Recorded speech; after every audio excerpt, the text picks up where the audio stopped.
Bismillahirrahmanirrahim. Assalamualaikum warahmatullahi wabarakatuh. Alhamdulillahirabbil alamin wa bihi nasta'inu ala umri dunya wa din wa ala alihi washabihi ajmain. Amma ba'du. Asyhadu an la ilaha illallah, asyhadu anna Muhammadan abduhu wa rasuluh. Puji dan syukur kita panjatkan kehadirat Allah Subhanahu wa taala. Kita masih dapat melaksanakan kegiatan kita, aktivitas kita, semoga senantiasa mendapatkan ridha Allah Subhanahu wa taala. Amin. Salawat serta salam tetap tercurah kepada Nabi besar Nabi Muhammad Shallallahu Alaihi Wasallam. Baik, kelas 12 IPA, mari kita lanjutkan lagi untuk latihan soal. Untuk nomor berikutnya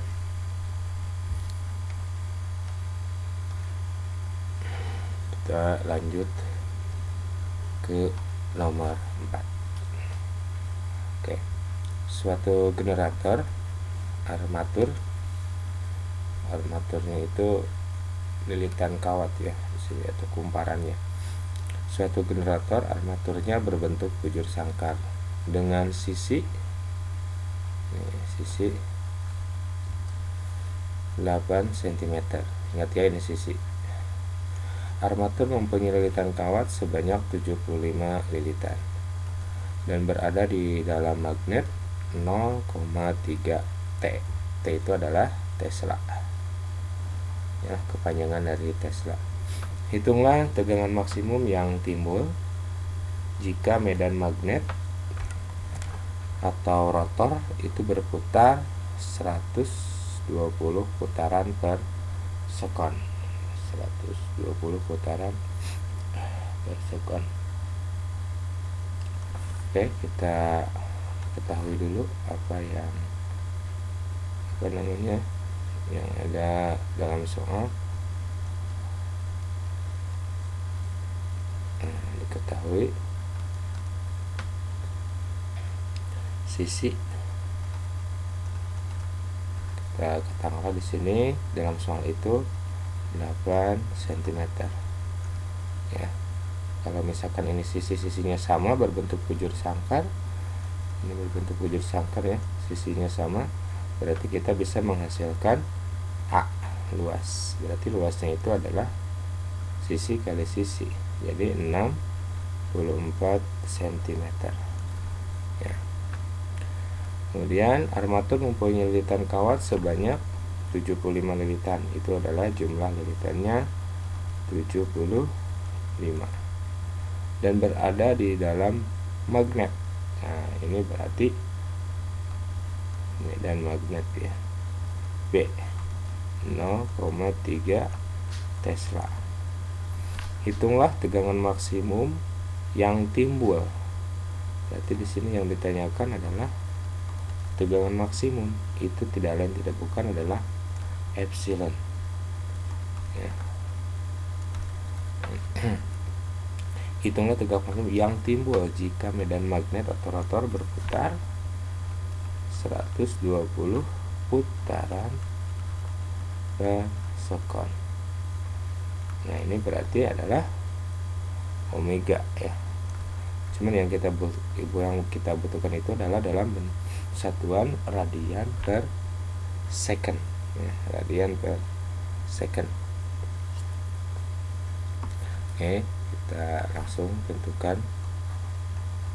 Untuk menentukan epsilon itu kita langsung bisa menggunakan persamaan N kali B kali A kali omega.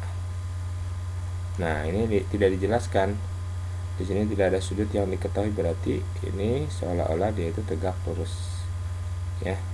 Atau cos 0 itu sama dengan 1. Jadi kita memakai persamaan NBA kali omega.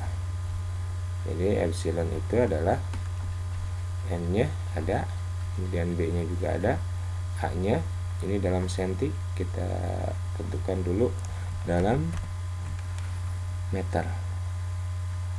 Berarti ini kalau dalam meter, ini cm pangkat 2 ya, cm pangkat 2. Berarti A-nya itu adalah 64. Kalau cm-nya ada 1, berarti 10 pangkat min 2. Karena yang kita butuhkan adalah meter pangkat 2, berarti tinggal kita rubah min 4 ya. Atau A itu sama dengan 0,0064 meter pangkat 2. Terus satuannya yang belum dalam SI itu adalah omega. Yang kita inginkan adalah radian per second ya. Radian per second. Kita ingat bahwa satu putaran, ini kembali lagi kepada konsep rotasi. Misalkan ini ya titik A, misal atau titik P lah, misal titik P, dia berputar mengelilingi satu lingkaran penuh, berarti dia berputar satu putaran. Satu putaran itu setara dengan, coba kita lirik memakai bujur sama sudut ya. Dari sini ke sini sudutnya adalah 180 derajat. Kalau kita lanjutkan lagi sampai satu putaran penuh, itu adalah 360 derajat. Satu putaran itu diartikan 2V radian. Nah, jadi yang kita butuhkan adalah 2V rad. Jadi yang harus kita rubah itu putarannya ya, ke dalam bentuk radian. Untuk sekonnya ini sudah SI. Satu putaran itu adalah 2V radian. Oke, kita tentukan, kita sederhana saja ya untuk mencarinya. Misal omeganya itu 120 putaran per second. Nah, kita anggap di sini untuk membandingkan, untuk mendapatkan satuan dalam SI, yang akan kita rubah itu adalah putaran. Jadi supaya putaran yang di atas itu dicoret, nah berarti satu putaran itu setara dengan 2V rad. Jadi ini udah radian. Nah, jadi kalau begitu putaran ini kita bisa coret. Kemudian omeganya adalah 120 dikali 2V radian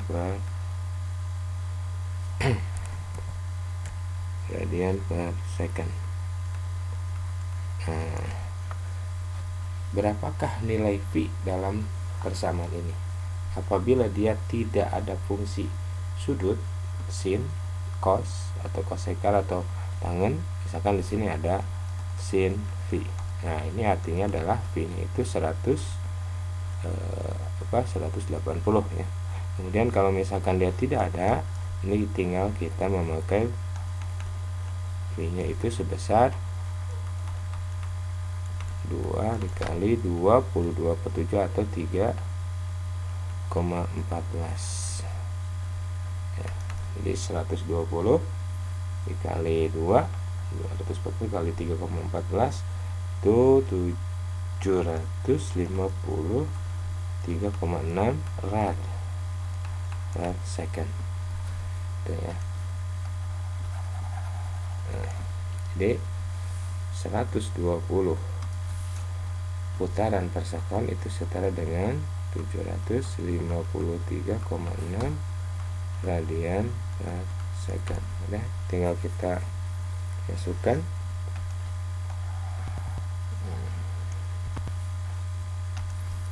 Jadi epsilon sama dengan N nya itu 75, kemudian B nya 0,3 Tesla, A nya 0,0064 atau 64 kali 10 pangkat min 4 kali omega 7, 53,6. Hasilnya itu adalah 108,5 volt.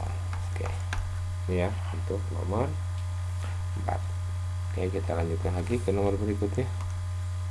nomor 5. Sebuah kumparan atau indikator dialiri arus listrik 10 ampere. Ini I berarti. Dalam waktu 2 detik. Kuat arusnya menjadi 8 ampere. Berarti di sini ada I1 dan I2.